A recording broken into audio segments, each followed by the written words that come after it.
Tonight for the keynote address for our 9th annual PeaceWorks, Yet Again as Captives. I'm Pilcher, Secretary of the Board of Directors for the Rachel Corrie Foundation for Peace and Justice. The PeaceWorks mission states that no matter what form the event may take, it must provide a forum for exploring the meaning and practice of justice and peace as they affect the social, economic, political, environmental, and spiritual aspects of people's lives. We proceed with the understanding that all people share not only human rights, aspirations, and needs, but also the foibles of fear, aggression, and domination. With this in mind, we encourage PeaceWorks participants to explore their own hearts first as they connect to the world community. Striving for fundamental social change and a just society, we focus on individuals and groups who work on local, national, and global levels to resist oppression, inequality, and war. We explore racism, poverty, global economic inequality, oppression of women, and other forms of injustice. In doing so, we strive to formulate and communicate a hopeful vision of a world community that responds constructively to its inhabitants' rights, aspirations, and needs. On behalf of the Foundation, I would like to thank the PeaceWorks Planning Committee, and particularly Andrew Meyer, who has led this effort from the beginning.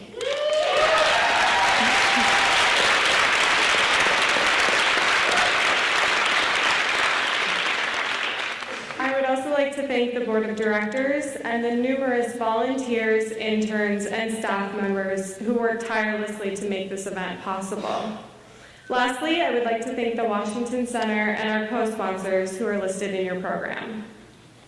At the end of our presentations, there will be a question and answer session with the audience. You will find a 3x5 card in your program to write your questions on and pass to the end of your aisle for our volunteers to collect throughout the lectures. At the end of the night, our speakers will be available for a book signing in the lobby. Their time is limited, so they will only be able to sign autographs. The Rachel Corrie Foundation depends on the support of our community, and if you're able to make a contribution tonight, we would be extremely grateful. Simply fill out the donation form in your program and place it in one of our collection baskets in the lobby. Please do not take any flash photos or record videos during the presentations. There will be DVDs available through the RCF's website in the coming weeks. Most importantly, please turn off your cell phones. Now, I would like to introduce Savinna Chowdhury. Savinna teaches feminist economics and political economy at the Evergreen State College and is a fellow board member at RCF.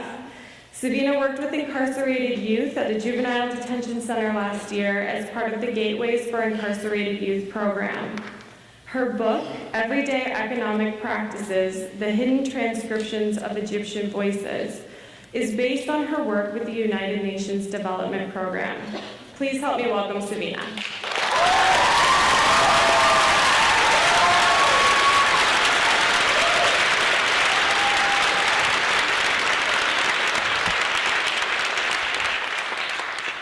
Good evening, everyone. Welcome to the keynote conversation of PeaceWorks 2014.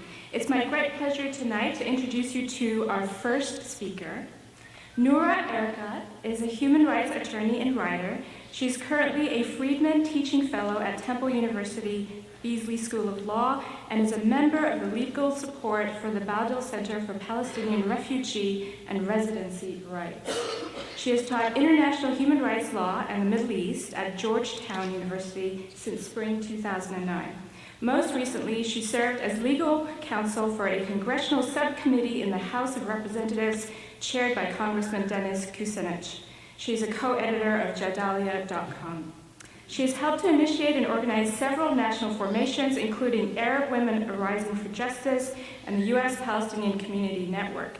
She is a board member of the Institute for Policy Studies, the Trans-Arab Research Institute, a policy advisor of Al-Shabaka, a founding member of the DC Palestinian Film and Arts Festival, the development consultant for Legal Agenda, and a contributor to International Law Girls. Noura has published in The Nation, Huffington Post, The Hill, Al-Ahram English, the Los Angeles Review of Books, Al-Shabaka, Jadalia, and The American Prospect. Please join me in welcoming Noura Erakat.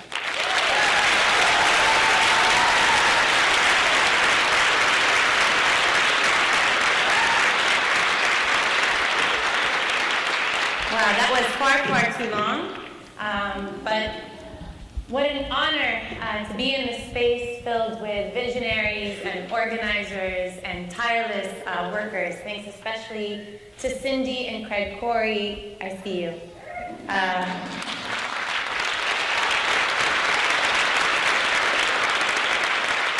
Thank you to Cindy and Craig for your undying commitment to justice, for which the Rachel Corrie Foundation is just one piece. I see the foundation as the phoenix that you willed into existence from the ashes of an unnecessary and cruel loss. So thank you very much.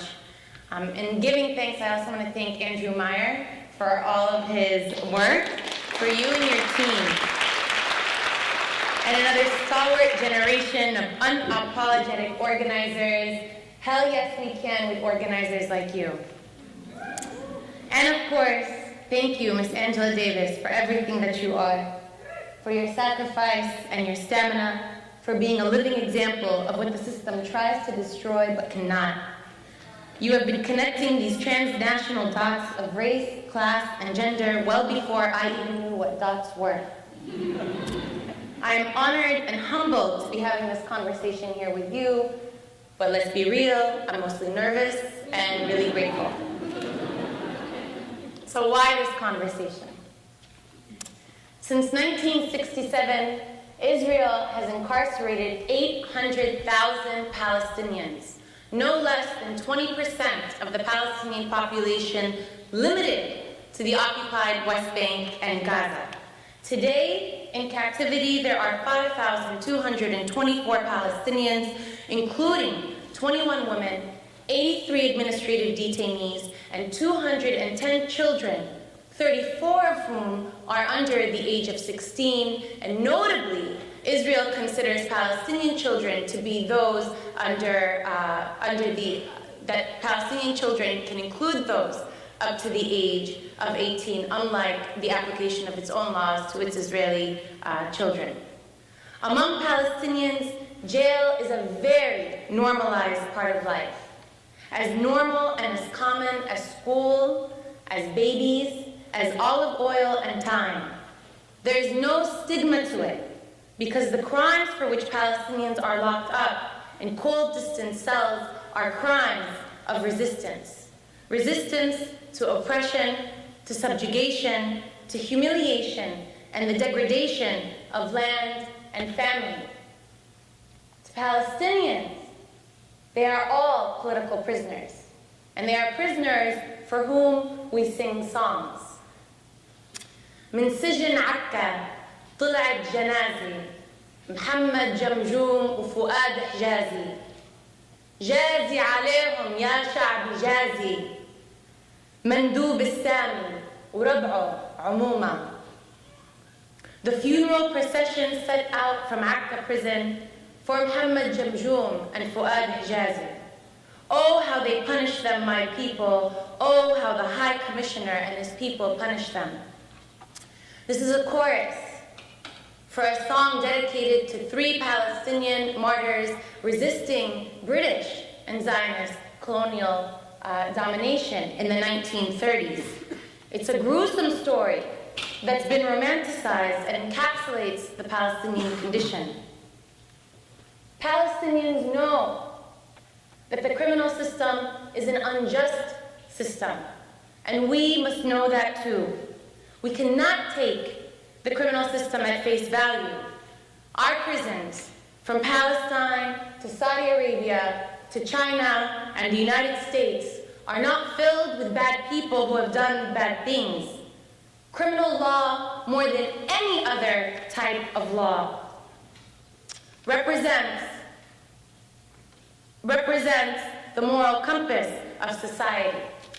And rather than punishing what causes the greatest harm to society, it punishes what society considers the most important. That's why across 14 states, including Texas, Idaho, Oklahoma, and Virginia, sodomy was illegal until 2003. And meanwhile, in California, same-sex marriage became legal as early as 2008. That's why in Ann Arbor, Michigan, you can walk around and smoke a joint publicly. But in Louisiana, you can be imprisoned for up to 20 years for mere possession of marijuana. Criminal law does not represent what will harm us most. Criminal law represents what is the greatest risk to those in power. And for Palestinians, those in power represent an ethos of settler colonialism.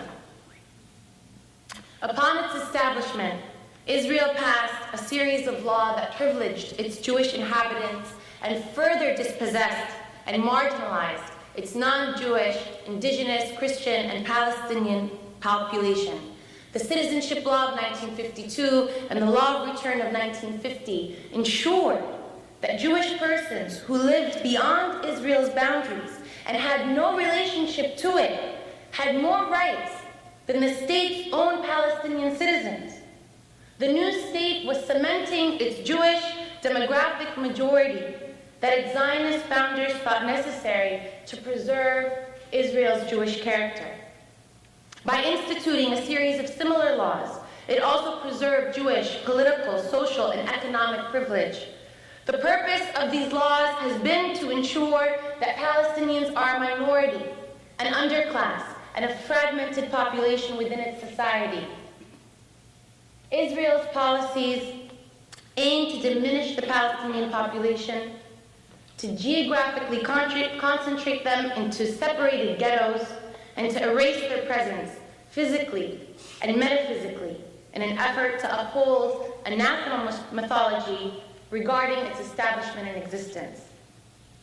Between 1948 and 1966, Israel imposed emergency laws within its non-declared borders. Israel has never declared its borders to this day. That's why saying the 1967 borders is so blasphemous. So it's non-declared borders. And it imposed emergency law upon its Arab citizens, the 100,000 Palestinians who didn't flee in the course of Plan Dalet or the 1948 war, the Palestinian Nakba.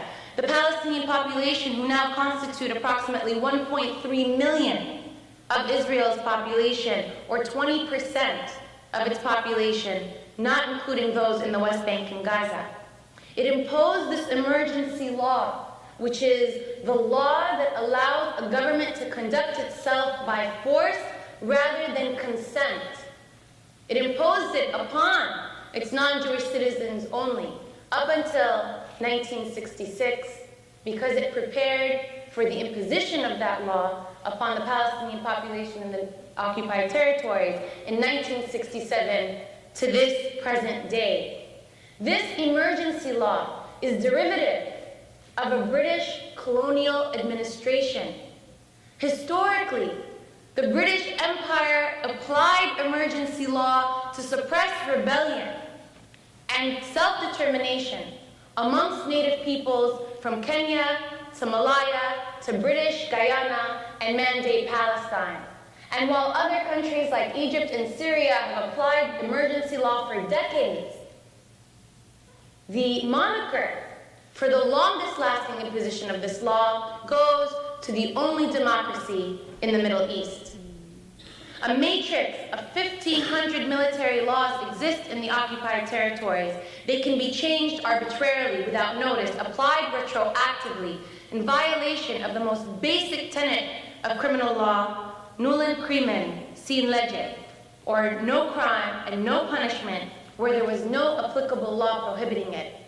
But this does not matter to Israel, where the laws decide to further settler colonial expansion. Thus, it is illegal for Palestinians to drive on Israeli-only roads. It is illegal to build homes without permits that are systematically denied. It is illegal to commemorate the Nakba within Israel. It is illegal to build ties with Palestinians and Arabs throughout the surrounding Middle East and Arab world, as was just the case with 23-year-old journalist Majid Kayali, who has been charged with treason, given a gag order, and now held under house arrest.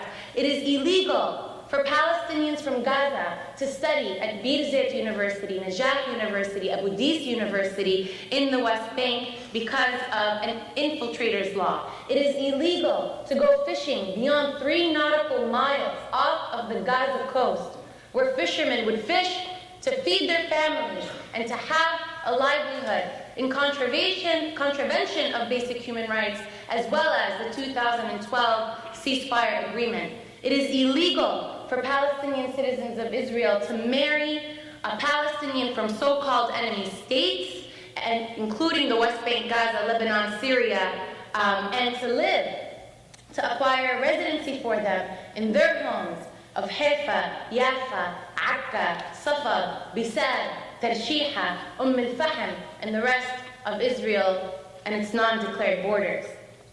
It is illegal to worship as a Muslim in the Al-Aqsa Mosque in Jerusalem if you are not among the few who have Jerusalemite ID or Israeli citizenship.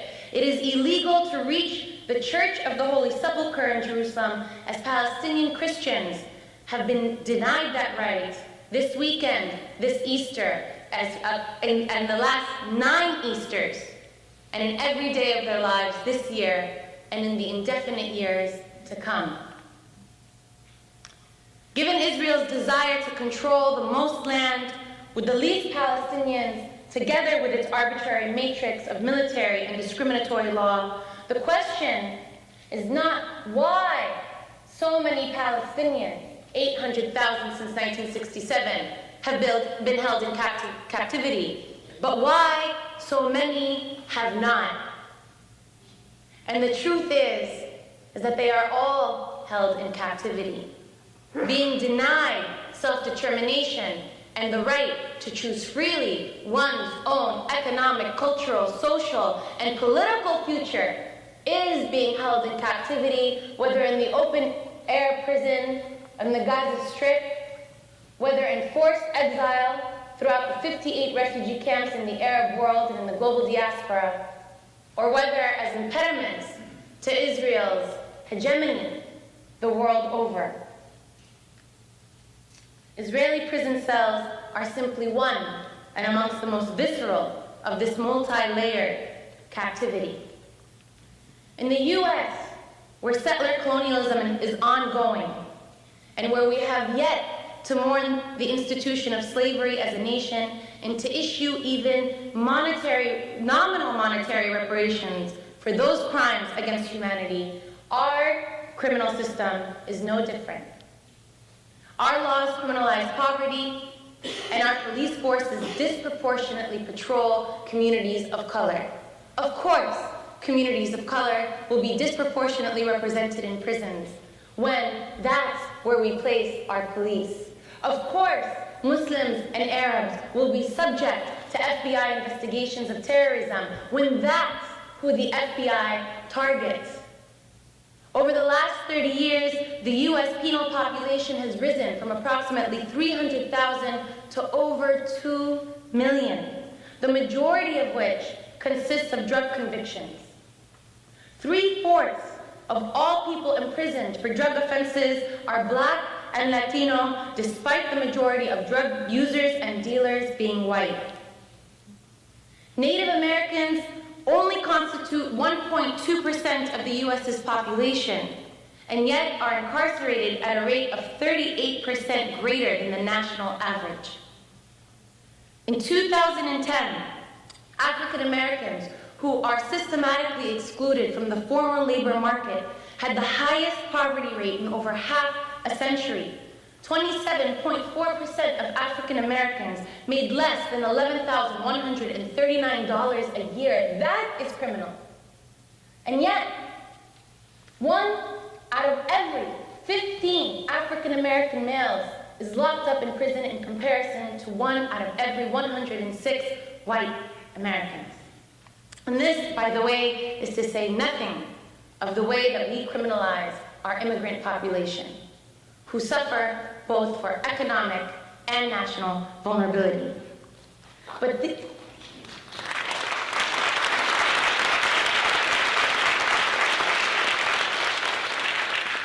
these laws do not simply punish certain populations, they dehumanize them. In February 2012, a young unarmed boy was fatally gunned down. In July 2013, a jury acquitted his shooter, citing that he had the right to self-defense. The judgment makes no sense. 17-year-old Trayvon Martin was unarmed, save for a bag of Skittles. Its most deadly ingredient was its high fructose corn syrup. But the jury agreed that George Zimmerman experienced reasonable fear at the sight of a black child in a hoodie. A reasonable enough fear to use a lethal weapon to fatally shoot this boy at close proximity. And in this tragedy, we learned again, and were reminded again, that self-defense doesn't belong to everybody. That the right to victimhood is an exclusive right that doesn't belong to everybody. Last summer, I co-led an Interfaith Peace Builders delegation. You should all join one. Where we met David Wilder, head of the Hebron Settlement Council and a US-born Jewish man from Cleveland. Hebron, if you don't know, Al-Khalil, is the site of the most extreme forms of tangible violence. The settler movement began to colonize it in 1967 in what they regard as their homecoming. They're ideologically motivated and are more committed to being on the land which they believe belongs to them by divine decree than they are to the state of Israel. And unlike other settlements which are built on hilltops so that settlers and the army can surveil Palestinians, in Hebron, the settlement is built straight in the middle of the Palestinian community, creating a donut hole, terrorizing the Palestinians who live there. In response to a question about Baruch Goldstein, the Israeli settler who killed 29 Palestinians as they prayed at the Ibrahimi Mosque in 1994, David explained, quote, "You can count on 1 or 2 hands the Jews who have used violence that was not in self-defense." In contrast, Isa Amro, a Palestinian youth leader of Youth Against Settlements, like all other Palestinians, does not have a state, does not have an international force, does not have an army, does not have weapons, does not have anyone to protect him. Settlers physically assault, spit on, and expose themselves to Isa Amro and children and Palestinians in Al-Khalil as Israeli soldiers watch on. The army does intervene, but only if Palestinians react in any way. Then the soldiers detain the Palestinians and not the settlers. Isa explains, quote, "I am nonviolent. I am a nonviolent activist, but I believe in defending myself. The problem is that I cannot." Isa is not eligible to experience reasonable fear. He will never be able to exercise self-defense under the current matrix of law. He is always the looming threat. Amongst Americans, and certainly those in the Beltway, where I've lived, unfortunately, for a long time, this couldn't be farther from the truth. Excuse me, 1 second.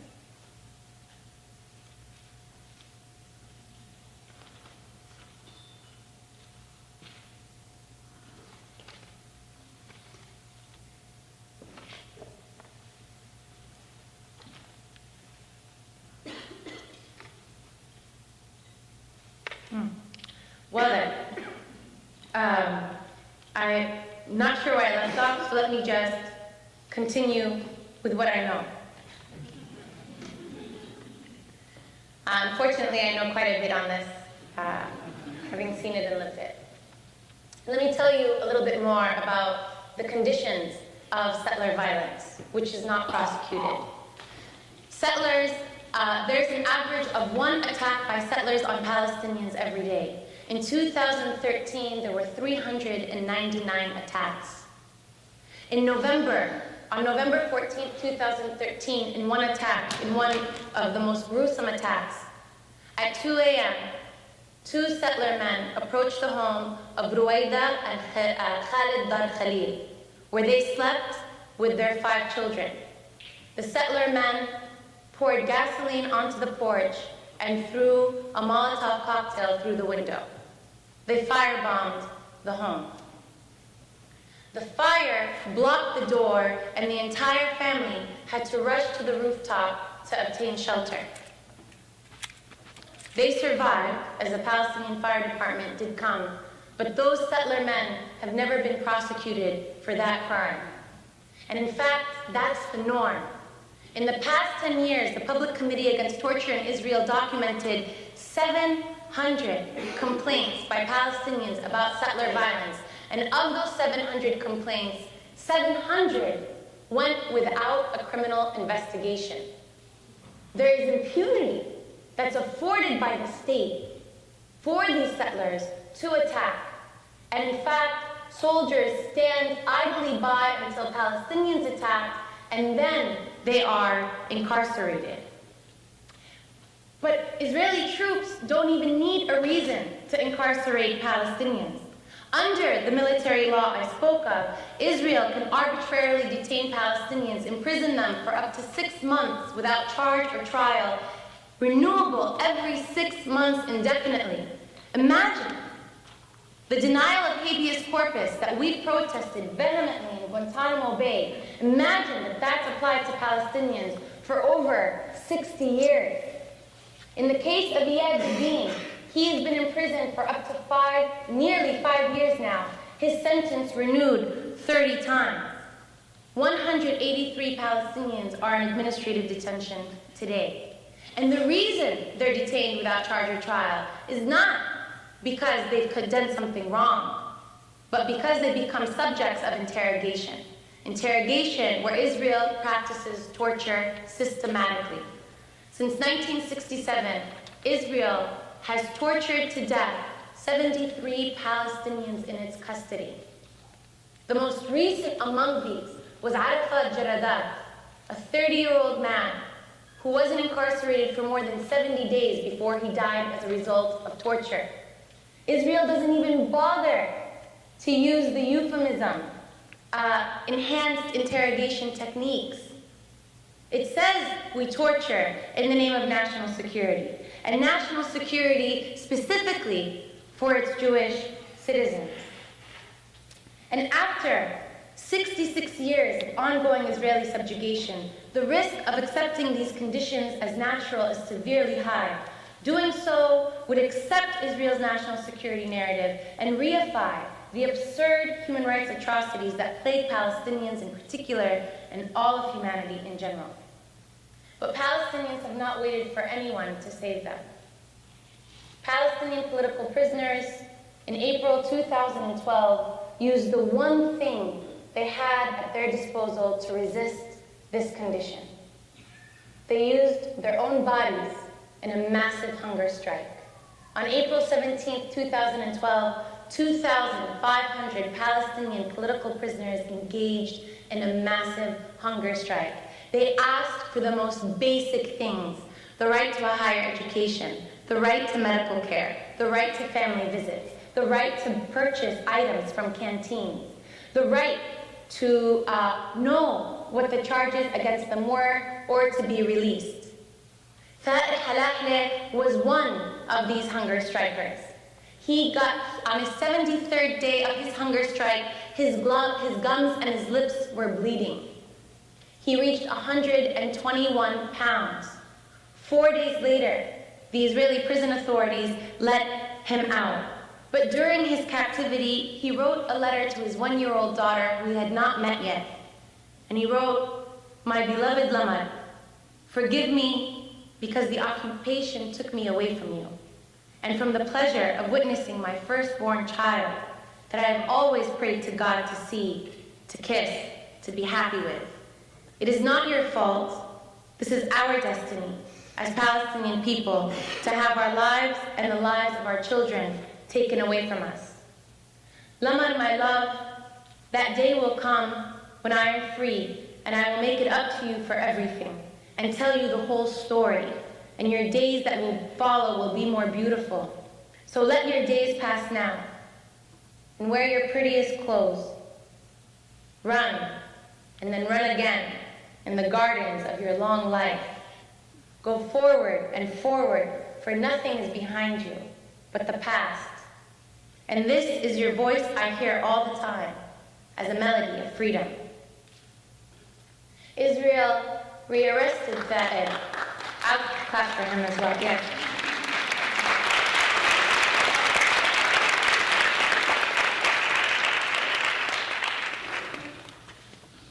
Israeli officials rearrested Fa'ed on April 10th, 2013. This is his 8th time in prison. He's spent 6.5 years now in captivity, not a single charge filed against him. But this is common practice. For all the talk that we've been hearing about prisoner release in this current peace process, Israel can release and rearrest Palestinians at will. That's what an occupying force can do. That's what an apartheid regime can do. Palestinians can't arrest a single Israeli, certainly can't arrest the settlers that attacked them, certainly can't protect themselves against those who harmed them. Since 1967 and 1993 and 2013, so between the start of the peace process and last year, Israel released about 26,000 Palestinian political prisoners as a gesture of goodwill, and has rearrested 86,000 in that same period. Palestinians will continue to resist, as they have resisted and as they have inspired us. But the truth is, even when they're released from their cold, distant, concrete prison cells, released back into their homes in Ramallah and Nablus, in Gaza City and Rafah, they are still not free. No Palestinian will be free until the entirety of this apartheid regime is dismantled.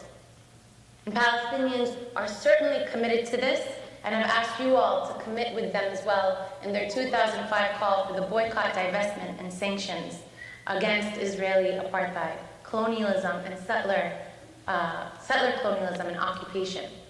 And most relevant to this discussion is the target of G4S, a private security company that profits off of the incarceration of every additional person, from Palestine to Australia to Brazil and beyond. G4S our bodies are their bottom line. And so the campaign now is against them. And only 2 days ago, the Boycott National Committee has asked, especially those in the United States, especially you, to press on the Bill and Melinda Gates Foundation, which owns $170 million worth of stock in G4S, to divest their holdings, to divest those holdings. So I urge you all to answer that call, to join that campaign, to sing along to the melody of Fa'ed's daughter, Lamar. I urge you all to raise your voices in freedom. Let's free all of our political prisoners at home. Let's free ourselves from corporate greed and domination. Let's free our people who should have never been locked up. And let's free Palestine. Thank you.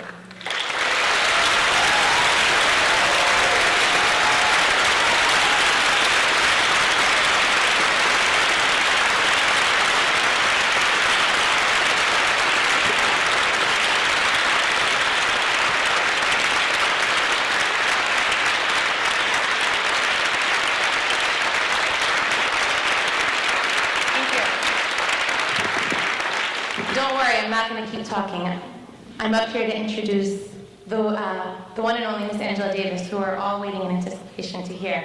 That was the hardest talk to give because I knew I wanted to get through it so I can hear you. Through her activism and scholarship over many decades, Angela Davis has been deeply involved in movements for social justice around the world. Her work as an educator, both at the university level and in the larger public sphere, has always emphasized the importance of building communities of struggle for economic, racial, and gender justice. Angela is now Distinguished Professor Emerita of History of Consciousness, an interdisciplinary Ph.D. program, and of Feminist Studies. She is the author of 9 books and has lectured throughout the United States, as well as in Europe, Africa, Asia, Australia, and South America. She draws upon her own experiences in the early 70s as a person who spent 18 months in jail and on trial after being placed on the FBI's 10 Most Wanted list.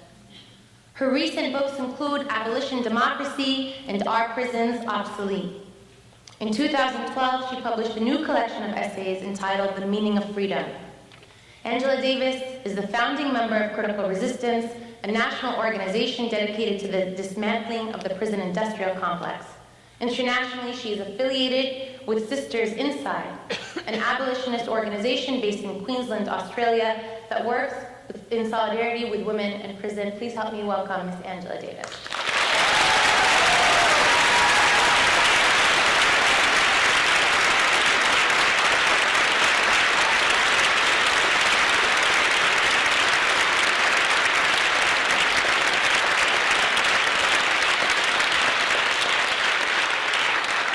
Thank you, Noura. You're a hard act to follow yourself. Thank you so much for the wonderful presentation.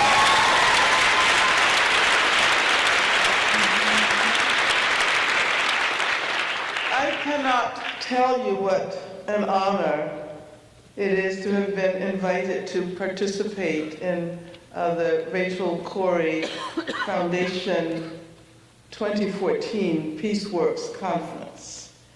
And I'm going to reiterate the theme yet again as captives, mass incarceration in the US and Palestine. And let me say that for many years I have been inspired by the courage of Rachel Corrie. I have followed the work of Cindy and Craig Corrie and have been inspired by their determination to engage in and promote the kind of grassroots and arts activism that will engrave the memory of Rachel Corrie on the hearts of people all over the world. I have spoken numerous times about Rachel Corrie, including several times at Evergreen State here in Olympia. But this is certainly one of the high points of my political trajectory, to be able to be here with the Rachel Corrie Foundation and engage in a discussion about an issue which has claimed my passion and my activism for more than a half century. So let me thank Cindy and Craig Corrie, the Rachel Corrie Foundation, and all of the people involved in sponsoring this amazing conference. And also let me thank Savinna Chowdhury, who will be moderating the conversation shortly. But before I begin, I have to apologize that I caught a cold last week because I didn't get enough sleep. And I have my tea with me, I have tissues, and so I want to apologize in advance if there are any coughing interludes, and that will only be because I have reached the point where I can no longer hold the cough in, so you should understand that. But let me say that this kind of gathering, this conference, this theme is precisely what we need at this moment to make it possible for progressive people in this country to seriously talk about and act against the occupation of Palestine, and to place the carceral practices of the state of Israel within the context of the global prison industrial complex, which means that when we talk about mass incarceration in the US, we need to be able to explore the connections with the mass political incarceration of Palestinians by the state of Israel. And I think this is especially important given the fact that Palestinian Prisoners' Day was, 2 days ago? Right. I think this is a moment when it is possible in this country to generate increasing support for BDS. Right now, at this very moment, the Asian American Studies Association is meeting in San Francisco. And if you did not know, they were the first academic association to pass a resolution calling for the academic and cultural boycott of Israel.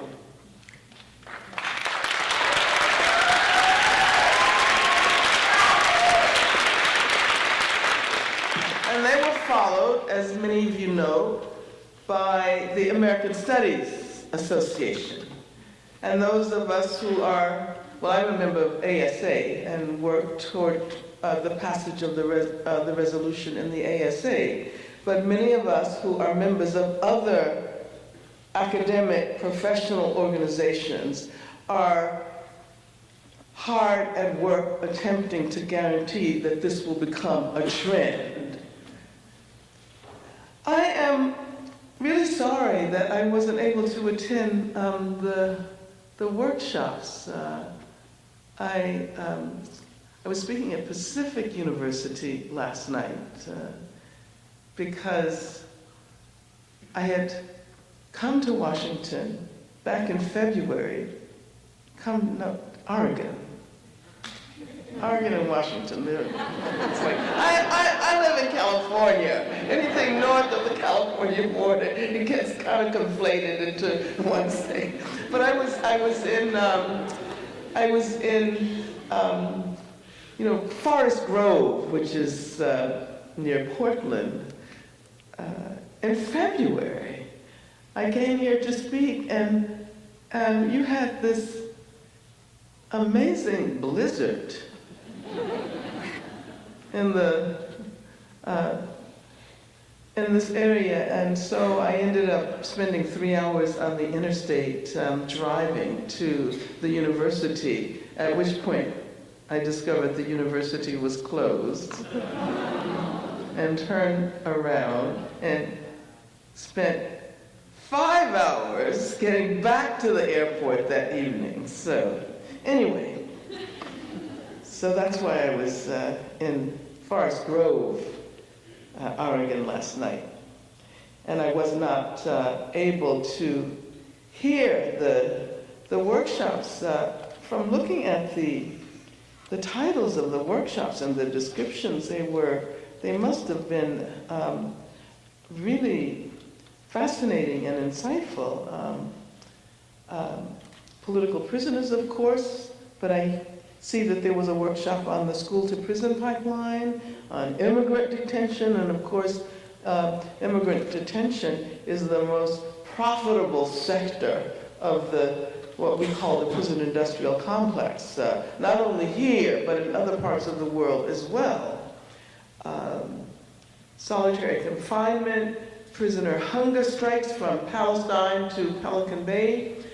When I looked at the description of all of the workshops, it struck me that somehow we need to pass this on as a model to people in other parts of the country so that they can hold conferences and meetings that explore these connections. We can no longer afford to treat the use of carceral strategies by the State of Israel and the use of carceral strategies by the United States as entirely unrelated issues. At the same time that we acknowledge the contextual differences, we need to point out that the same technologies are employed, and that in many instances, the same corporations profit from the sale of these technologies to the two governments. More generally, of course, we know that if it were not for the aid provided by the U.S. to the tune of some $3 billion a year, the occupation could not continue. The U.S. provides what amounts to over 1/5 of Israel's entire military budget. So certainly, before we even begin to explore the intersections between the two countries' practices of mass incarceration, we see how deeply the U.S. is implicated in the Israeli occupation of Palestine. Why do so many people assume that the government of Israel must be considered immune to substantive critique? And of course, it is because of the emotional connection people are urged to make between the Holocaust and Israel as the only viable haven for Jews. It's often assumed that we cannot say never again without supporting Israel.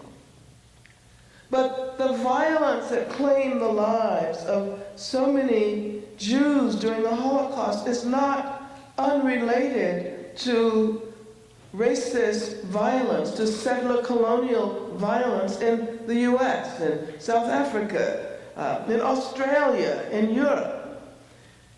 And it seems to me that just as we claim the right to stand up to governments all over the world, and just as we claim the right to stand up to the US government, even, and perhaps especially, the United States government of the Obama era,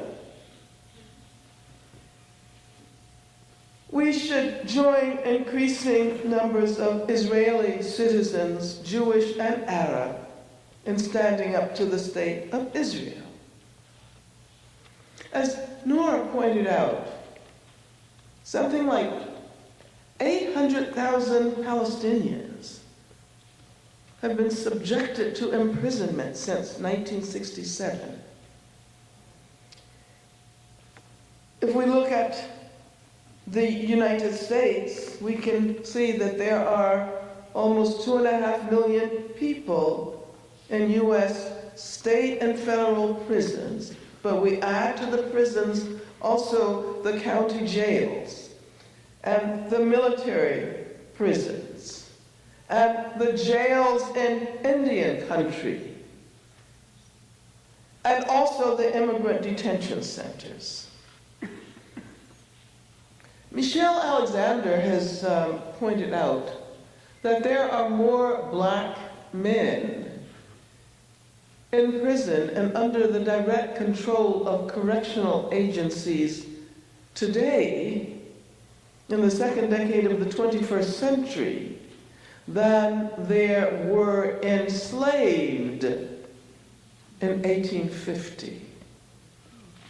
Now that's a pretty, sometimes statistics are, can be manipulated, and they're confusing, and people, do all kinds of weird things with statistics.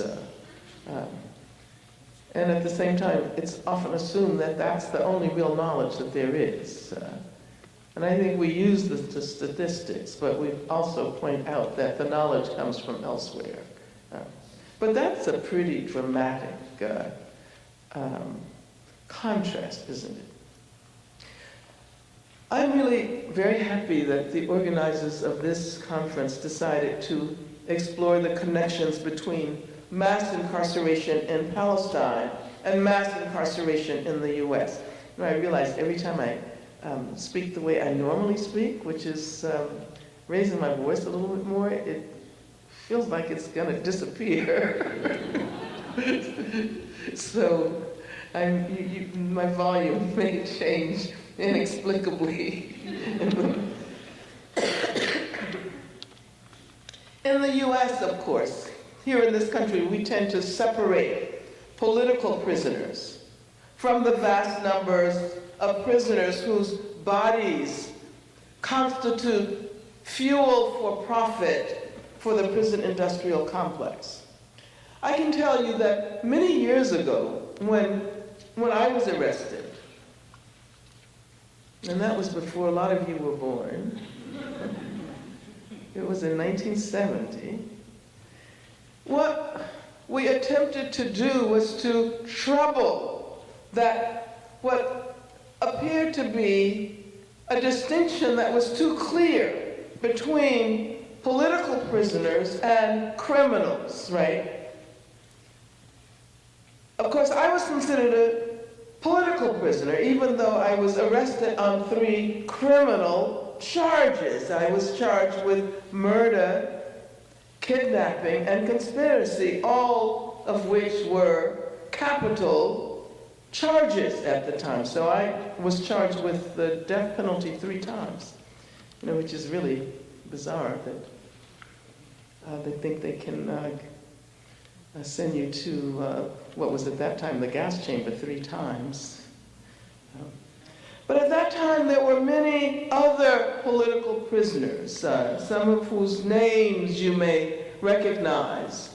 Huey Newton, Bobby Seale, Erica Huggins, other members of the Black Panther Party, young people who were involved in Latino organizations such as the Young Lords or the Brown Berets. There was the campaign on the West Coast, for example, around Los Siete de la Raza. And I should point out that there are people who are still in prison from that era. As a matter of fact, my co-defendant, Ruchell McGee,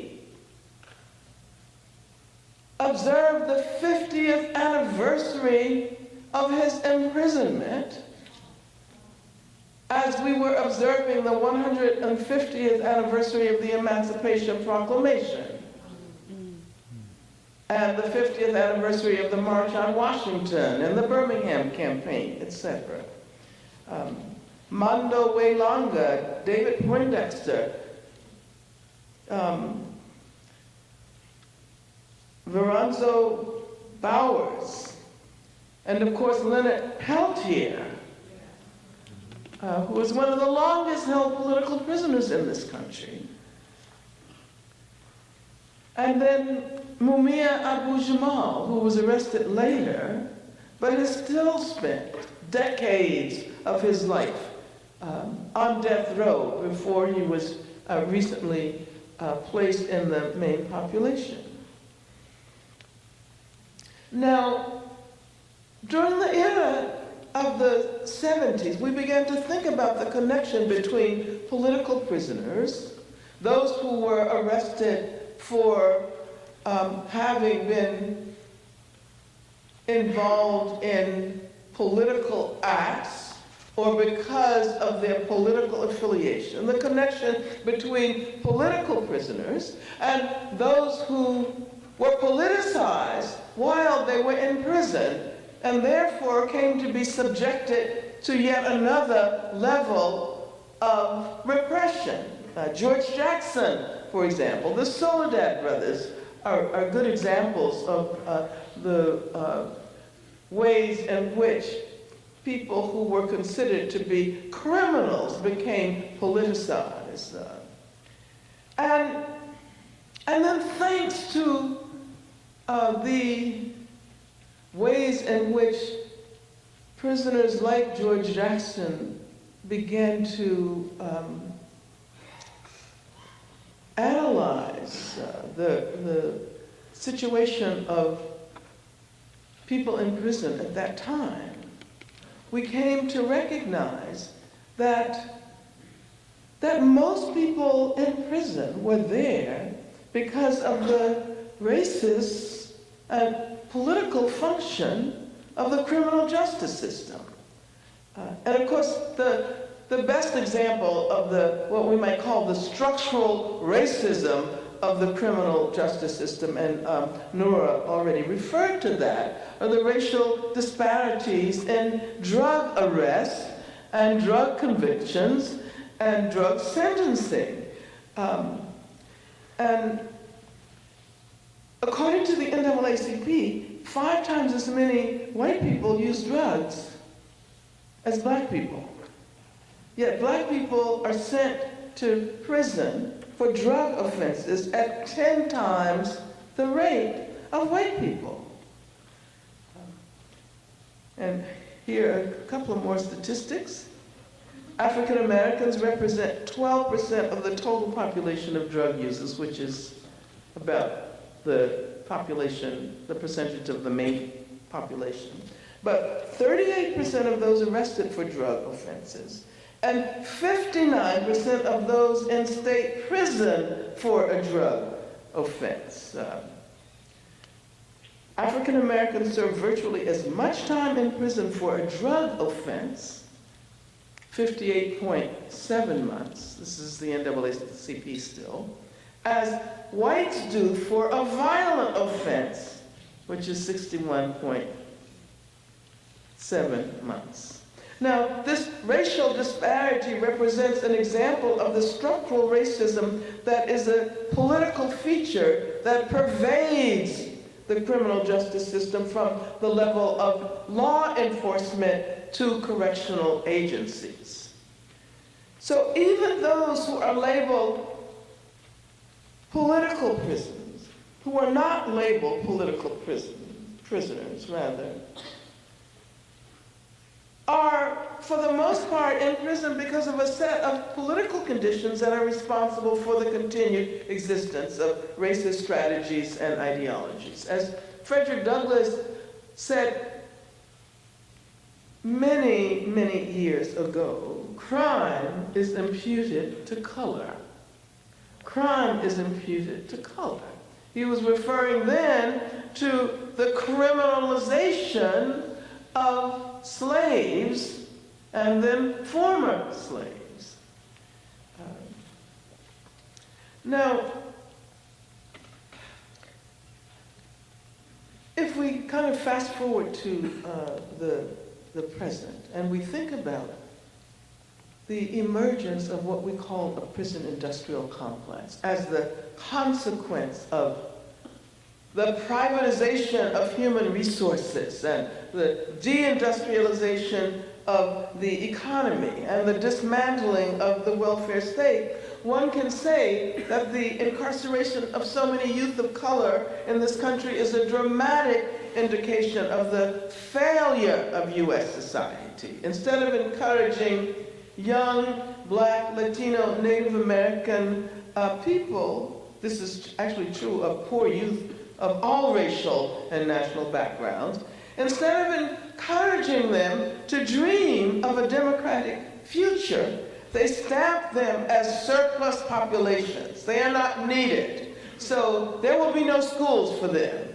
Or if there are schools, there will be schools that emphasize punishment, discipline and punishment, and testing. Testing is a part of the discipline punishment process. And in a sense, it seems to me, given the fact that there have been amazing examples of young people, children, participating in mass movements.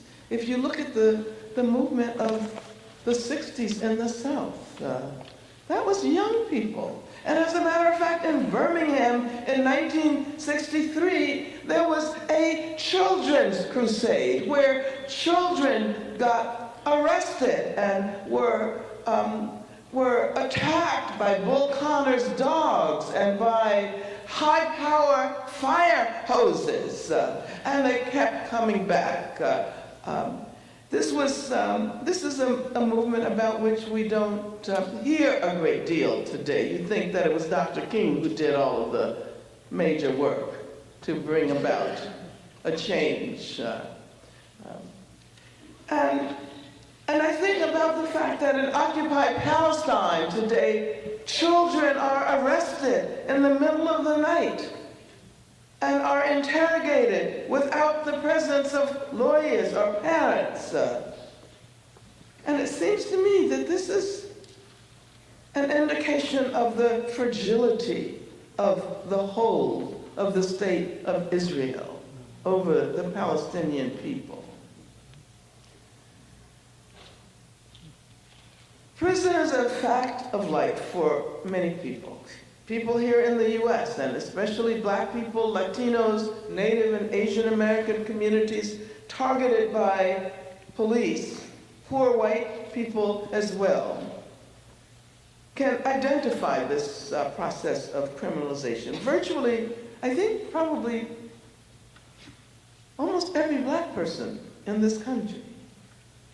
Even someone like Clarence Thomas,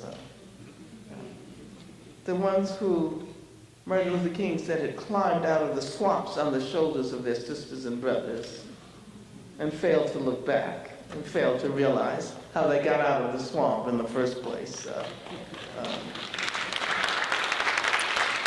Even they have direct or indirect connections to prison, a family member or a friend who has been in prison.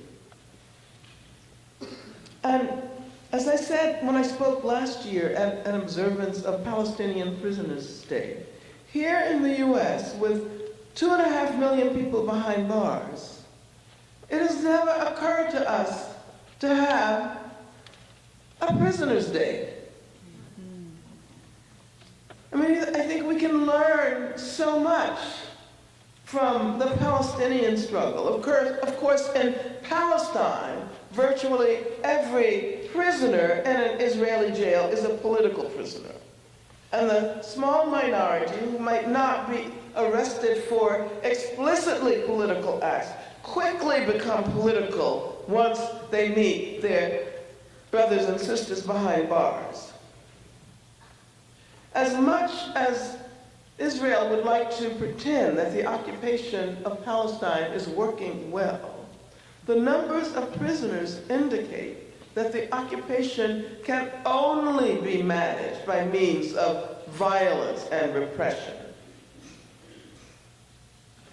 When I traveled to Palestine in the summer of 2011 with a delegation of women of color and indigenous feminist scholar activists, it was actually the first trip for all of us. But all of us had been involved for many years in Palestine solidarity work. We were all totally shocked by the egregious and visible nature of the repression. The Israeli military made no attempt to conceal or mitigate the violence they were inflicting on Palestinian people. Gun-toting military men and women were everywhere. I remember saying that I was in South Africa before the downfall of apartheid. I didn't violate the boycott. I was invited by the ANC to come.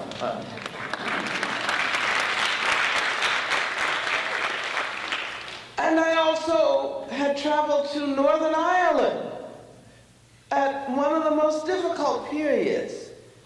And I said that neither place was as bad as what I witnessed in occupied Palestine.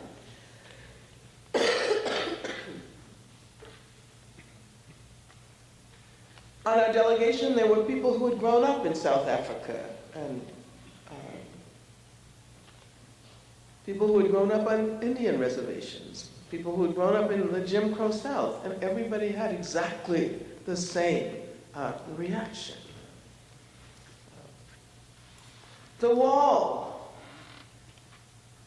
the concrete, the razor wire. As Noura said, those are the technologies of imprisonment that is transferred from the prison to the larger community. We were already in prison. But of course, I still cannot get the image of these young Israeli kids walking around with these huge weapons with their fingers on the trigger all the time. It was really scary.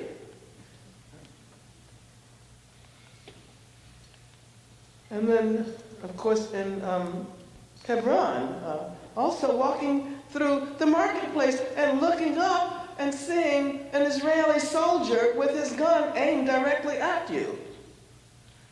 So, yeah.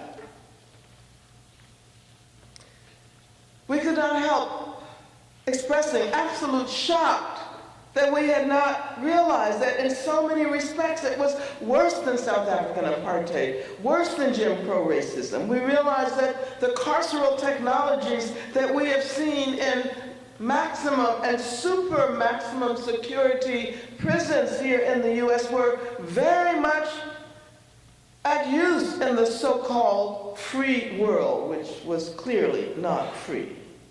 Virtually everyone we met had either been in prison or had family members and friends who had been in prison.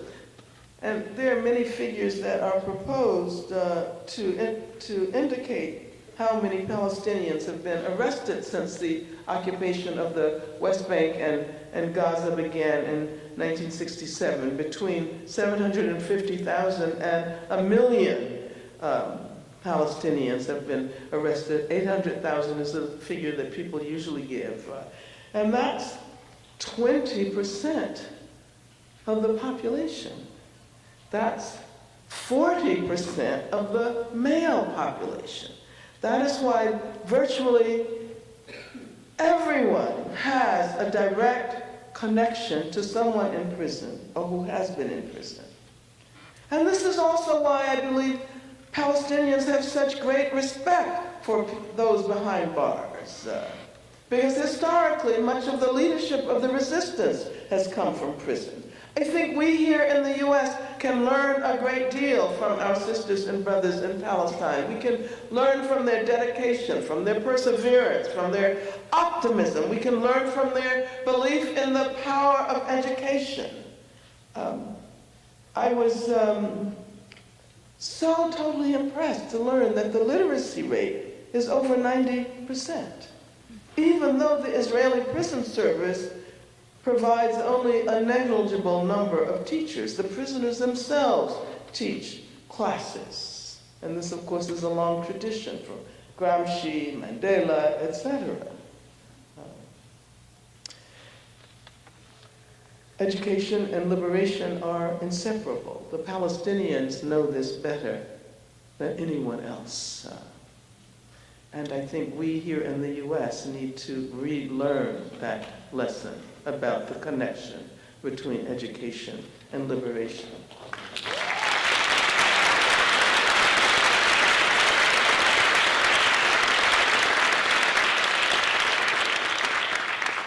During the last part of my talk, I want to follow what Noura pointed to and spend a few minutes talking about G4S, because this is an important campaign.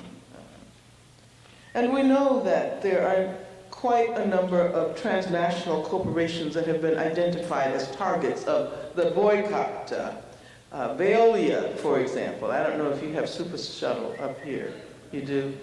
Okay, yeah. So don't use Super Shuttle anymore. And of course, as a result of, who was it, Scarlett Johansson, we know about SodaStream, right? And then there's Boeing and Hewlett-Packard, and of course there's Caterpillar, because Caterpillar, whose products are used by the Israeli military. We will never forget that it was a militarized Caterpillar bulldozer that took the life of Rachel Corrie. G4S is especially important because it participates directly in the maintenance and reproduction of repressive apparatuses in Palestine. So we're talking about prisons, checkpoints, the apartheid wall. G4S represents the growing insistence on what is called security under the neoliberal state. And the ideologies of security that bolster not only privatization of security, but the privatization of imprisonment and the privatization of warfare. It is responsible, G4S is responsible for the repressive treatment of political prisoners inside Israel. And of course, through Adamir, we have learned about the character of the imprisonment that is faced by so many Palestinians, but also about their hunger strikes and other forms of resistance. G4S is the largest security corporation in the world. It's also the third largest private corporation in the world. Third only in relation to, you know, the first one, right? What is the largest private corporation in the world? Walmart. What's the second one? Foxconn. Absolutely right. And what's the third one? G4S. G4S has insinuated itself into our lives under the guise of security and the security state, from the way Palestinians experience political incarceration to racist technologies of separation and apartheid from the wall in Israel, to prison-like schools in the US, to the wall along the US-Mexico border. G4S brings sophisticated technologies of control to prisons in Israel, like Hashran prison, which includes children among its prisons, and Damon prison, which incarcerates women as well. But I think it's important for us to recognize that it is involved in education in the U.S. And our ferry system. as well. Yes, we can go on and on. But I was impressed because I was looking at a website by the name of Great Schools, because I was doing some work on education, and I came across a school in Florida that is called Central Pasco Girls Academy in Land O'Lakes, Florida. And what you learn is that it is a small alternative public school.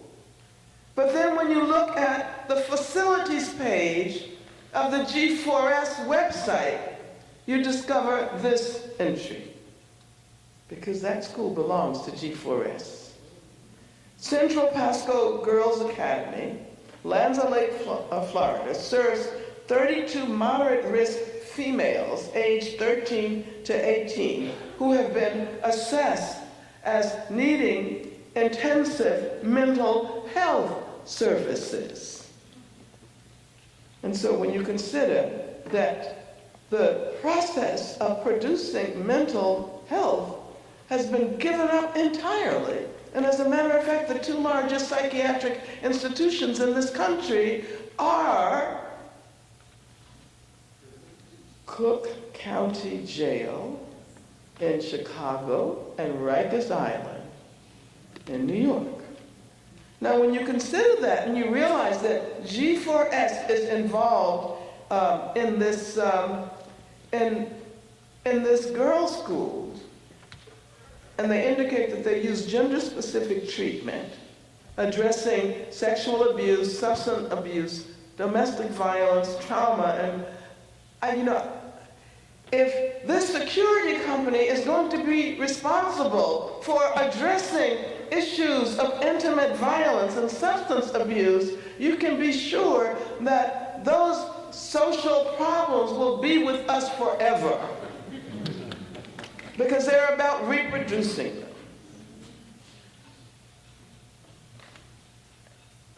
In the UK, I learned that G4S operates rape crisis centers. Now, this is a security corporation, a corporation that owns and operates prisons all over the country, a corporation that provides transportations, talking about immigrant detention centers, that provides transportation for immigrants who are being deported from the US to Mexico, and thus colluding with the repressive immigration legislation. And you might know that there have been more immigrants deported during the Obama administration than ever before. G4S also deports people in Israel, and deports people in the UK to Africa, to Angola, for example. And there was the case of Jimmy Mubanga, who died a terrifying death while being restrained by G4S guards in his airplane seat. They belted and handcuffed him behind his back. And because he was talking, they used what they call the karaoke hold. And it's like a weird name, karaoke hold. They push the head of the prisoner into the seat in front of him. This was on a British Airlines plane. And they held him there for something like 40 minutes. And this took place in front of the passengers, in front of the crew, and no one intervened. By the time the ambulance service arrived, he was dead. Of course, I was also planning to mention that Ademir and BDS has called upon the Bill and Melinda Gates Foundation to divest its 120 million? 170 million stake in G4S. Now, this egregious treatment of undocumented immigrants from the US to the UK compels us, I think, to make connections with Palestinians who are transformed into immigrants, indeed undocumented immigrants on their own ancestral lands. Companies like G4S provide the technical means of carrying out this process. When I visited Palestine in 2011, our delegation met with many organizations, political organizations, academic groups, universities, women's organizations, BDS, and those were absolutely amazing meetings. And I'll never forget when Omar Barghouti said to us, "We're not asking you to do anything extraordinary. We're not asking you to do anything heroic. We're simply asking you not to be complicit with the crimes of the state of Israel." That's the very least we can do. We also had a very Queers for BDS. And some of us joined the panel that Queers for BDS organized at the World Social Forum Justice for Palestine in Brazil last year. And of course, you're familiar with pinkwashing, right? And the attempt to represent the state of Israel as the most democratic state of the region, drawing on its connection with the US, but also using strategies of pinkwashing to bolster this false notion of democracy. Israel is supposed to be the best place for women and for LGBTQ communities. But of course, we have to ask, which women? There's, again, this universal category that hides racism within it. And we have to ask, which LGBTQ communities? Certainly not Palestinian. The pinkwashing effect covers over the carceral repression. And the work that Queers for BDS have done has pointed out the extent to which justice is invisible. You cannot say that you want justice for LGBTQ communities and at the same time subject Palestinians to the kind of absolute repression that is associated with the occupation of Palestine.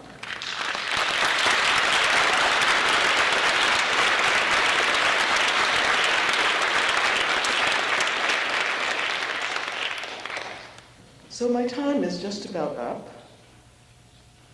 I just want to say before I end that when I described the segregation in Palestine that so clearly mirrors the historical apartheid racism in the US, and when I've spoken to Black audiences, the response has almost inevitably been, why has no one told us this before?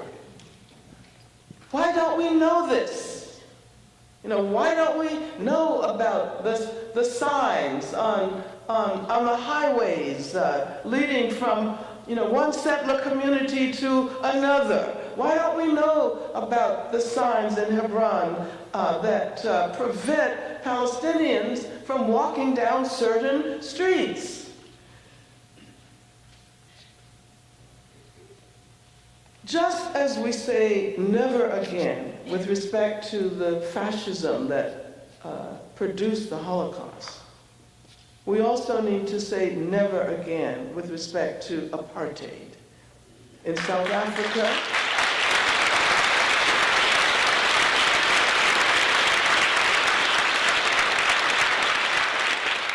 of course, never again to apartheid in South Africa and in the southern US, but this also means first and foremost that we have to expand and deepen our solidarities with the people of Palestine who are experiencing the technologies and the practices and the regimes of apartheid inside occupied Palestine. And so we say to the people of Palestine, people of all genders, sexualities, people inside and outside prison walls, people inside and outside the wall, we say, free all Palestinian political prisoners, abolish the prison industrial complex, justice for Palestine, and yes, Palestine will be free. Thank you.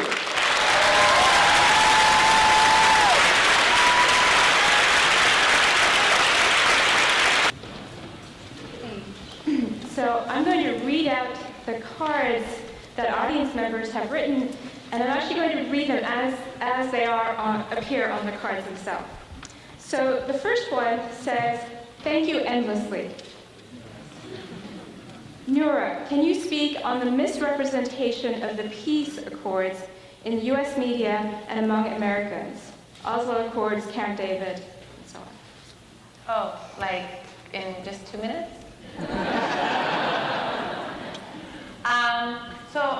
Can I write a card? Because I have a question for Ms. Davis as well, but I'll use that privilege later. Let me answer the question. So the peace process has been presented as the only solution, that we have to have a political solution to this condition.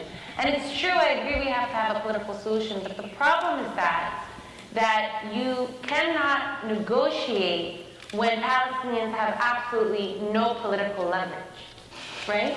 You have the most powerful state in the Middle East, the fourth largest nuclear power in the world, right? Israel has been a state since 1948. With the Palestinians, who are stateless, dispersed, without any kind of military capability, zero negotiating leverage, who are dependent on international donor aid, primary amongst them is the United States, for mere survival. And so what the peace process has done since 1993 has created a false sense of parity between two sides, which aren't two sides. It's a state and a stateless people. It's an oppressor and an oppressed population. It's an occupier and an occupied. But created a sense of false parity using suits and tables, mostly men, of course, who have been subject to endless negotiations with absolutely no dependable terms of reference. The Declaration of Principles, which basically established the Oslo Accords in 1993, is an agreement to agree. There are no principles in it. There is no reference to international law. In fact, 59% of the East Jerusalem settlements, according to the Oslo Accords, are legal. So when Prime Minister Bibi Netanyahu says, these aren't settlements, these are Jewish neighborhoods, he's actually right, according to the Oslo Accords. But according to international law, they're contravention of Article 49 of the Fourth Geneva Convention, contravention of Article 8 of the Rome Statute, and therefore war crimes, right? They can go to the ICC for this, for the International Criminal Court, and yet under Oslo, this is all perfectly legal. Even the disparate access to water is enshrined in the Oslo Accords under Article 40, as opposed to being, according to international law, which would distribute water 50-50. Instead, the main access, the main water source for Palestinians, which is the Western Aquifer in the West Bank, 60% of it runs through the West Bank. Israel derives 80% of its yield for its population, for its settler population, leaving 20% for the rest of the Palestinian population. And under Oslo, that's legal. Okay, so why would Palestinians be engaged in this then for 2 decades now, over 2 decades? We're in 2014, we're 21 years. Why do Palestinians stay in these? Well, because the U.S. has provided the Palestinians with its only means of survival. Today, 40% of the Palestinian population is dependent on that international donor aid for survival. As a result of Fayyadism, since 2007 to 2009, they've also introduced neoliberal models in the West Bank. And now Palestinians are not only under occupation, dependent on a bloated public sector, but are also heavily in debt because of new credit lines that were introduced. So the only way to shake out of the peace process would be to shake off the U.S. And Palestinians can do it, and Palestine has done it. The Palestinian leadership, which by the way is defunct and illegitimate, President Mahmoud Abbas is not president. He's over His presidential mandate ended in 2009. He extended it by presidential decree to 2010. Since 2010, he's led without a mandate. But the U.S. wants him there, so he stays. And he's treated as a president the world over. But when this leadership wanted to, it did resist twice so far, and not adequately. Once in 2012 at the UN General Assembly, when it pushed ahead for recognition for an upgrade in status to a non-voting member state of the United Nations, and last week, when it signed 15 international agreements in the face of a crumbling peace process. But to seriously get out of this, one, Palestinians need to shake off Oslo. They also need to get rid of very illegitimate and corrupt Palestinian Authority, and that means also getting rid of the U.S. and finding alternatives. And one of the best alternatives, I would say, is in a new international alliance between Britain, Russia, India, and China.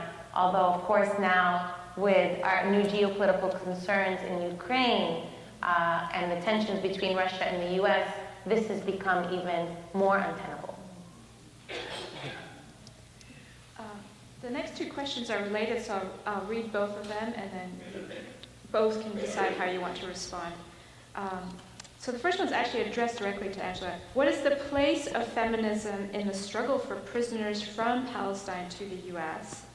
And both Noura and Angela, what advice do you have for the generation of young women dedicated to resistance, liberty, and justice? Struggle for prisoners from Palestine to the U.S. Well, that might be the beginning of a very long conversation. Let me say that oftentimes we think of feminism as this very narrow concern. And certainly this is how I once thought of feminism. I assumed that it was largely about the advance of women who had already reached the top of the hierarchy but simply couldn't penetrate the glass ceiling. And certainly there are those who call themselves feminists who are only trying to participate in the leadership of a process that is exploitative and repressive. But that is not the feminism I associate myself with. There are multiple feminisms. The kind of feminism that I think is helpful in developing an approach that links mass incarceration in Palestine and the U.S. Is first of all, it's an anti-racist and anti-imperialist, anti-settler colonial feminism. And second of all, it's an approach. It's a methodology. It's yes, concerned with gender, but not only with gender. It's concerned with women, but not only with women. For me, feminism represents a method of representing intersectionalities, and not only intersectionalities with respect to identities, but intersectionalities with respect to issues and struggles. And so, therefore, the attempt to make the connections between mass incarceration in Palestine and mass incarceration in the U.S. Is a feminist approach, connecting things that often appear on their face to be separate and unrelated, but also oftentimes disarticulating things that are held so closely together that we can't see the possibility of thinking of them separately. And for that example, I like to use the whole notion of crime and punishment. crime, punishment. Well, punishment is about a great deal more than crime, and the assumption is that it's a consequence. There's a causal relationship, so it's a consequence of crime. But punishment is related to political repression, as we see. Punishment is very much related to class exploitation. It's related to racism. It's related to, when one considers that in the U.S., trans people are much more likely to be arrested and imprisoned than any other group of people in the society. So what we do is we re-articulate punishment with all of these other issues. And to me, that's what feminism helps us to do.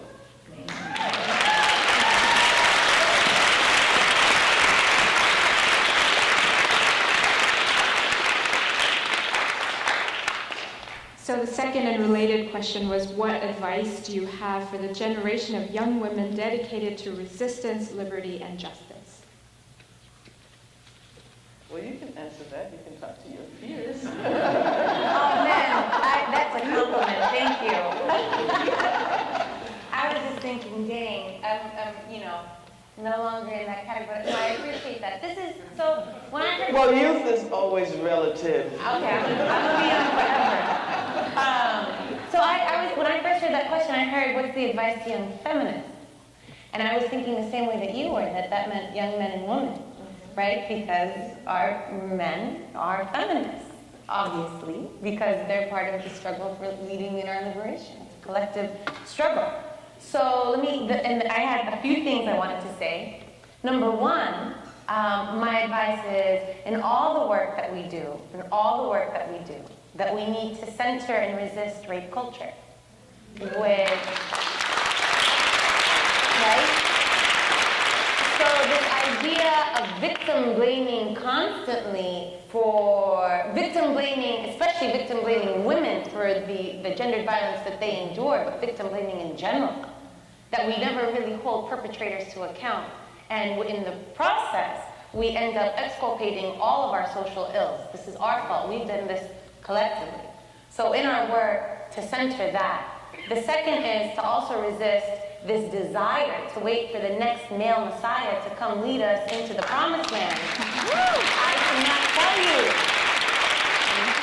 As a young organizer at Berkeley, I remember that I wrote a memo on gender to my peers and Students for Justice in Palestine when we launched divestment in 2001.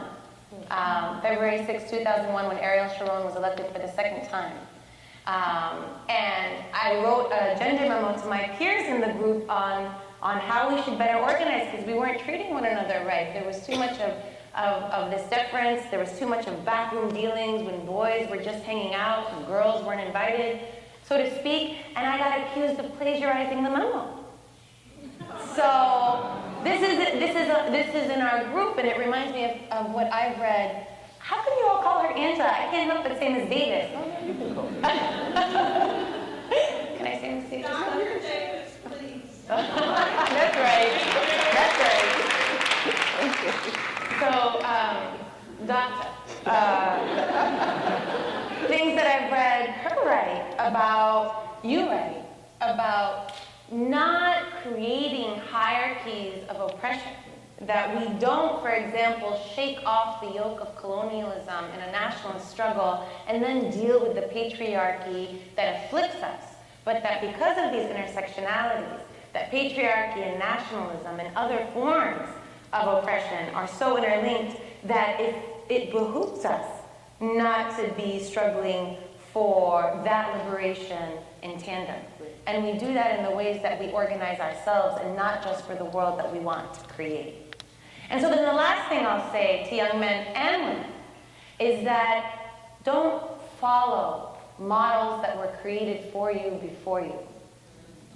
These are mostly neoliberal models that encourage acquiescence and that encourage reproduction, as you so eloquently put, the reproduction of the same that we live without challenging it in revolutionary ways. You can pave your own path. It's lonely as you do it, and then everyone will follow. That's my advice.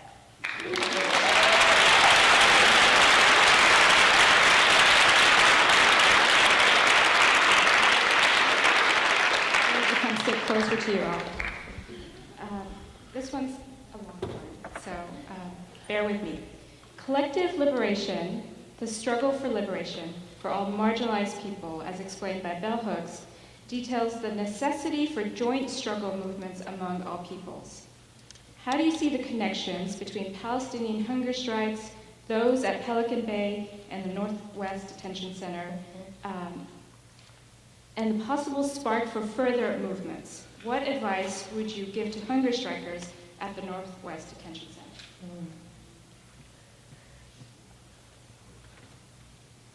I don't know if there's any advice that I would want to give. I would simply want to express my solidarity. And when prisoners engage in hunger strike, as Noura pointed out in her presentation, they're using the only thing that they have. That is the only way that they can resist. They're using their bodies. And in many ways, they are destroying their bodies in order to make a point, in order to participate in a collective struggle. So those of us who inhabit this space we call the free world, which we all know is not nearly as free as it pretends to be. But we do have the capacity to generate solidarity.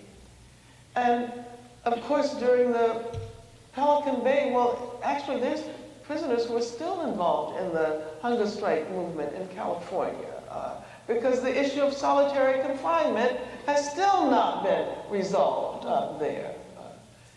And to see the possibility of making connections between what is happening in California prisons, what's happening in detention, in the detention center in the Northwest, in Washington, and what is happening inside Israeli prisons to Palestinian prisoners. If we can make that connection, if we can encourage other people to think seriously about the links and the intersectionalities, I think that would be the best role that we might play.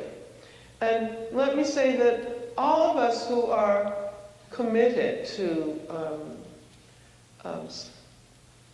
Palestine solidarity, we have a special responsibility. We can't keep quiet. And oftentimes, we feel comfortable in situations like this because we know that we are among friends. But most of the time, we don't feel that comfortable. And we have to learn how to act even as we feel the discomfort of being in spaces that often refer to themselves, represent themselves as progressive spaces, but they're progressive on everything except Israel-Palestine.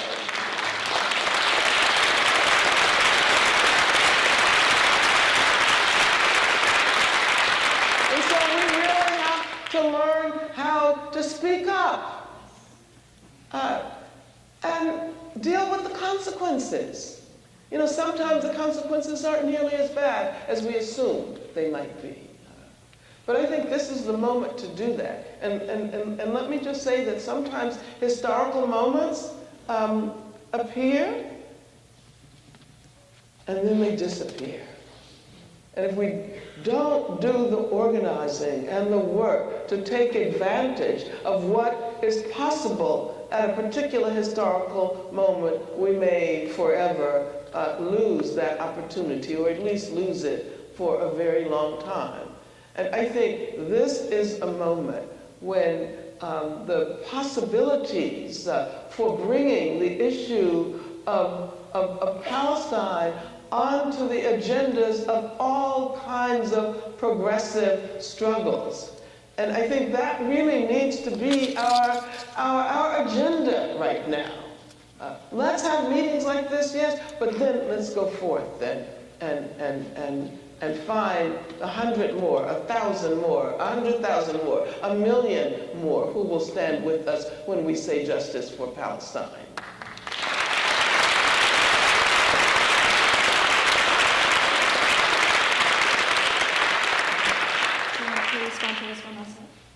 No, I have no advice to give to prisoners and hunger strikers. I salute you. I mean, I agree. Full solidarity. Okay, the next one asks, students, faculty, and staff at U.S. universities are beginning to see the increased privatization, neoliberalization of academic institutions. Can you speak to the intersections between this trend and the repression of BDS activism on campuses? How can BDS also contribute to the larger struggle to reimagine a liberatory education in this country?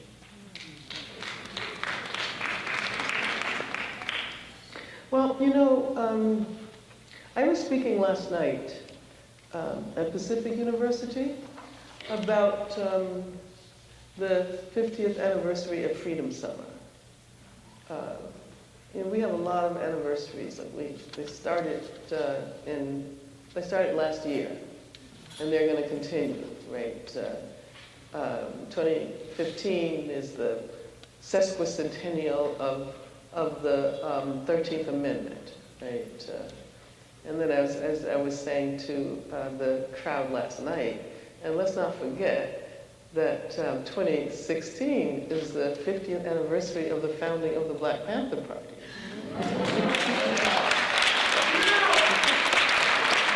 And the Black Panther Party as an organization which you know, spoke out against police crimes, it spoke out on behalf of the demand for health and housing, and it also called for international solidarities. It was opposed to all. Check out the 10-point program. Actually, last night I just read the 10-point program, and people realized, oh my God, these are the issues that we're still struggling for, you know, 50 years later. So let's see if we can organize the 50th anniversary of the Black Panther Party. What's the question? The intersections.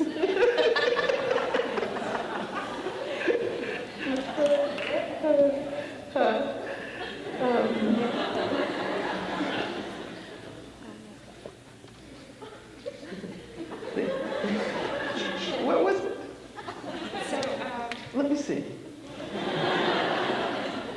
Privatization, neoliberalization of academic institutions. So the reason I raised the Freedom Summer first, okay, now it's all coming back to, you know, I'm sorry that I'm not 100%. I'm only about 60% today, so. But the reason I was actually talking about Freedom Summer was because that was a moment when students all over the country converged on the South. I mean, it was one of the most amazing experiments in the history of this country, one of the most amazing projects. Because people, kids, students, went to Mississippi knowing they were going to be facing the worst kind of racist violence. But not only did they go, but they fought for the right to recruit on college campuses at UC Berkeley.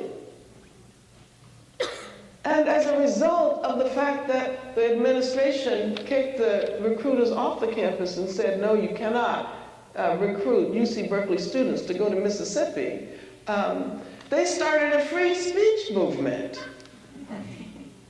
And people like Bettina Apteca, Mario Savio, they created this massive movement that called for free speech on college and university campuses all over the country.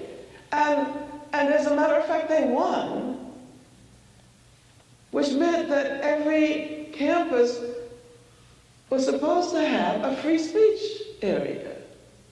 And I asked now, where is your free, I asked the president of Pacific University, so where's your free speech area on this campus? She didn't know, but the students who had demonstrated on the campus, they knew where it was, interestingly. So the reason I say this is because one can see how these struggles over the right to struggle can indeed transform the academy. And certainly with the privatization and neoliberalization of the US academy and the emphasis on individualism, possessive individualism, and we need to include this in the advice part 2, to constantly struggle against individualism and recognize that there's a difference between individuality and individualism. Because we want individuality, but we recognize that the lone individual is not the unit of our communities, of our societies. We find ourselves through our relations with each other, and therefore we have to imagine ourselves first and foremost as members of communities, of collectives, not as the bourgeois individual, the capitalist individual, the market individual. And this is what neoliberalism has done. It has so destroyed our ability to imagine ourselves in relation to each other that we think of ourselves as abstract merchants on the market, trying to buy and sell. So we even start to think of ourselves as commodities, or our education as commodities. And we talk about how we're marketing ourselves. And so, that's very dangerous language that we often just pick up and use because it's available.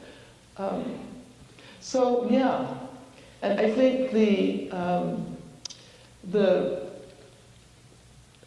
effort to repress BDS activism and justice for Palestine, students for justice for Palestine are doing such important work on campuses all over the country. And the very fact that that Israeli Anti-Apartheid Week has spread in a relatively short period of time is an indication of, I think, the changes that are possible. So sorry for speaking so long. Can I answer that?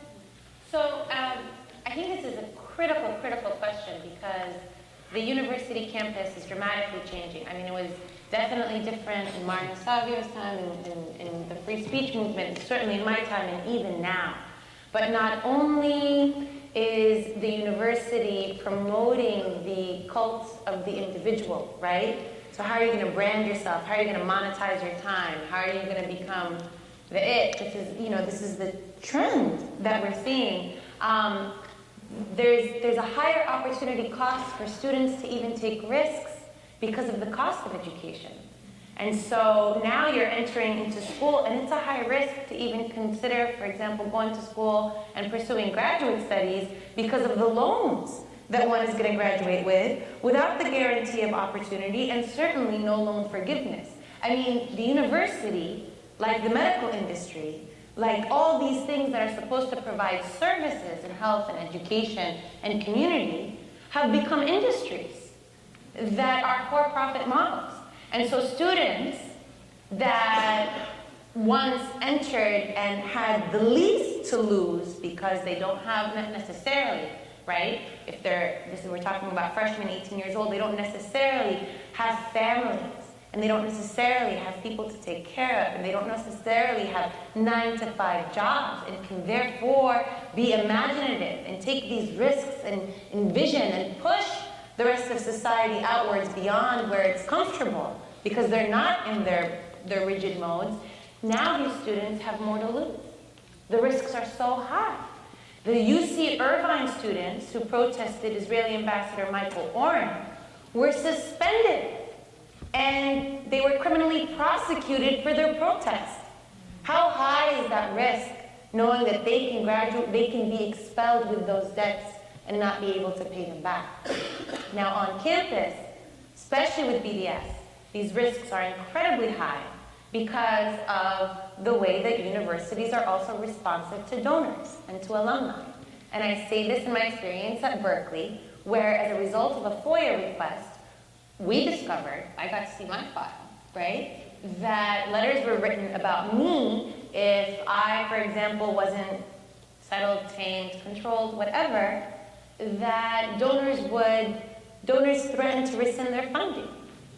So you have universities that are also responding to this, and most recently at Northeastern, the SJP was banned on campus. I mean, talk about a restriction of free speech. 2 women of color were the only 2 prosecuted on campus and a threat of suspension, and they're basically used as a model for the rest of the nation. And so BDS is a great risk because, especially on campuses and for students, because they're doing such a great job. 6 UCs to pass divestment resolutions in the past 2 years. Oh my God, that's incredible. And without any funding, decentralized leadership, we're talking about the one place where you are literally finding organic leaders come up and rise, right? Where they're not getting awards for what they do and accolades and buttons and pins for being amazing and being honored by the Obama administration or whatnot. They're just doing it because it's right. And so I say to the BDS activists, you're taking this risk, but you're not the first ones to do that. And know that the reward is high because you are norm changers.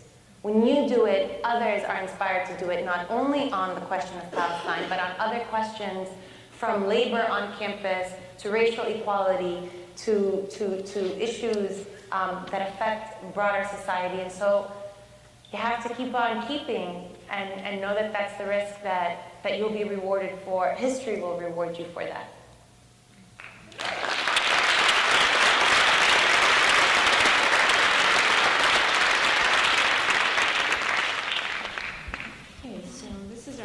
Question for the night, and it's addressed to both of you.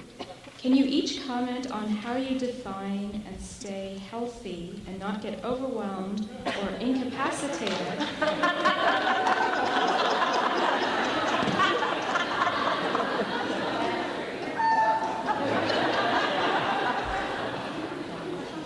and not get overwhelmed or incapacitated by the horror and challenge of confronting injustice, and what brings you joy?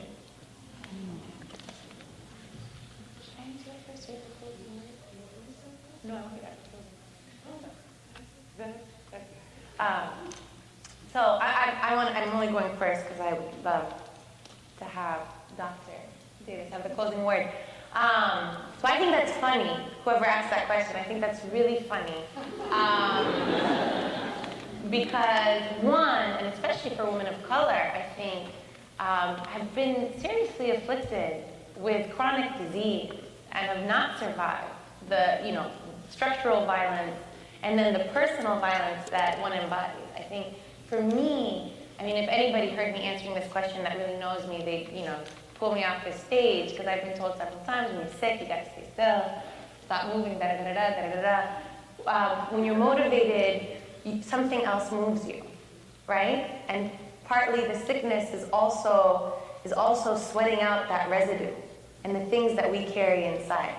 And so, I don't know, for me, the way that I try to stay healthy though and happy is learning that I fight for justice not from a place of guilt, which I used to fight for it from.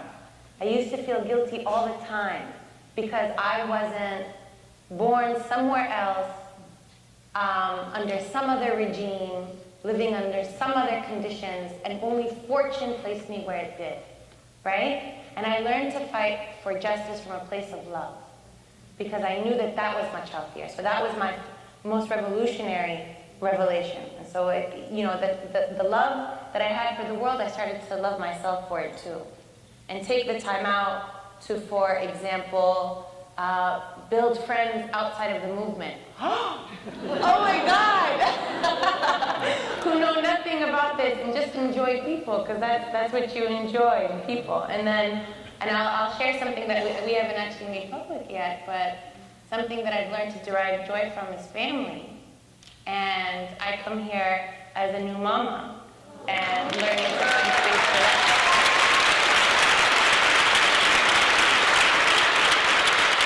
And that is revolutionary, and no one can take that away from me, and I'm so grateful.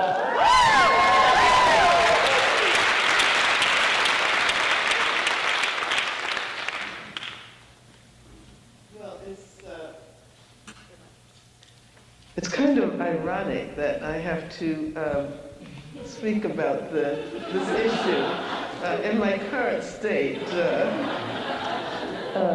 But I can tell you that normally I do take care of myself. And this is only something that I came to recognize the importance of doing after many, many years of running myself into the ground, of sleeping 3 hours a night. And it's just that last week I did spend 2 days where I only got 3 hours of sleep, and then I got this terrible cold. But normally this doesn't happen. And I do take seriously the importance of incorporating self-care into our commitment to struggle. If we don't take care of ourselves, how can we even model what it is we're trying to struggle for? So this is something that I like to talk about because I like to talk about caring for the body, but also caring for the spirit. And I'm a person who does a lot of exercise. I have a whole long history of all of the physical things that I've done that would take too long to share with you. So, I can say that I'm a person who does yoga and I meditate. And I also am attentive to my eating practices. And I think that as someone, I celebrated my 70th birthday in January. And I'm doing really well. Except I have to turn this off so I can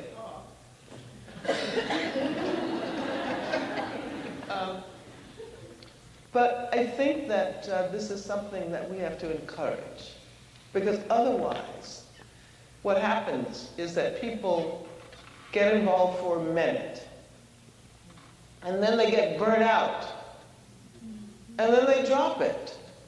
And for me, it's not about figuring out how to accomplish this immediate goal. It's about how to craft a lifetime of struggle. And so therefore, when you become involved, you have to figure out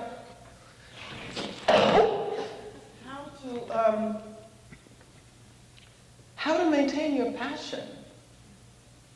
So it means that you've got to be able to find joy in the movement as well. And yeah, you can search for it outside, but the work itself has to be able to bring you pleasure. And so it means that it's not all about these serious activists who do nothing except print leaflets out and distribute them and sit in meetings for half the night, and people who can be really boring, And like Emma Goldman said, if I can't dance, I don't want your revolution.